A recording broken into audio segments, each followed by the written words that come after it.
Whereas it seemed like John intended his audience to be the entire world, because he presents Jesus as the Son of God, God himself taking on a human body so that we would know how to live.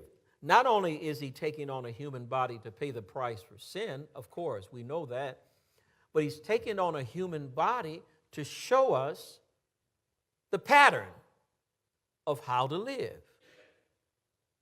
Let's talk a little bit about the focus of the Gospels. Matthew focused on what Jesus did, back to that it might be fulfilled. Mark focused on what Jesus did. I'm sorry, I said Matthew focused on what Jesus did. I meant to say Matthew focused on what Jesus said, that it might be fulfilled. Mark focused on what Jesus did. He was very action-oriented. Luke focused on what Jesus felt. And isn't it like a physician? How do you feel? Is this hurting you? You know how physicians are. They want to understand your feelings. But John focused on who Jesus was. He was the living, breathing manifestation. Manifestation simply means making known of God. If you want to see who God is, you find him in Jesus. Remember, he said that to Philip. Philip said, "Show us the Father, and that would be sufficient." He said, "When you have seen me, you've seen the Father." In other words, if you ever want to see the Father at all, you see him in me, because he's the express image of God in flesh. Matthew, Mark, and Luke are snapshots of who Jesus was, but John studies him like a portrait.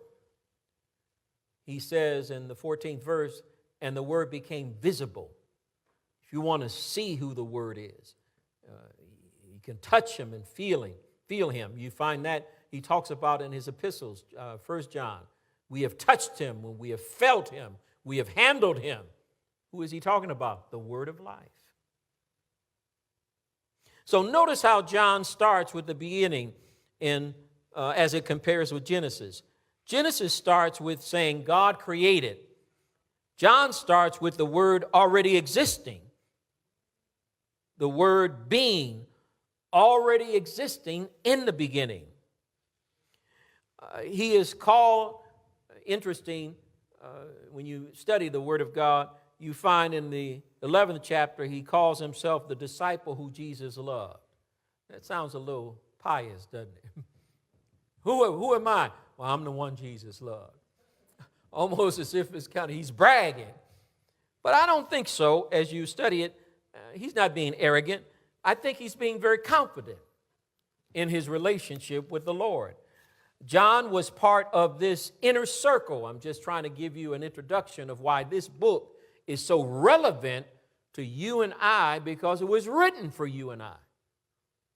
It's not to say Matthew is not a good book, because it is a good book and a lot we can learn. But it was really written for a Jewish audience. This book was written for everyone. See, John was part of this inner circle with him and James and Peter. James was his brother. Now let me give you some sense of why they were part of the inner circle and why that's important to you.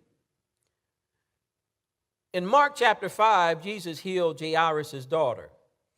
But guess who he took with him? John and 2 other disciples. They're part of the inner circle.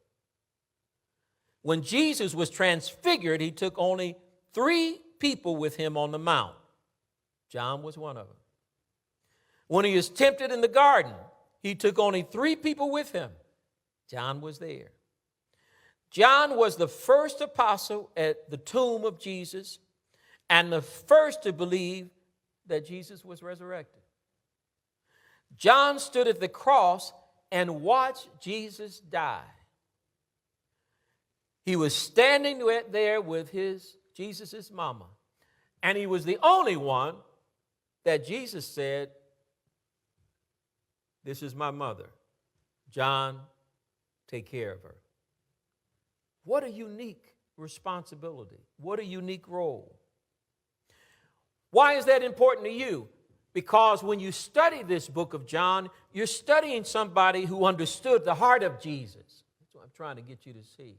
There's another place where it says John laid upon the breast of Jesus. It's talking about an intimate relationship he had with him. He knew the mind of Jesus, and most importantly, he knew the priority of Jesus. And so when you read this book, you're reading one of the greatest books, no doubt, in the New Testament.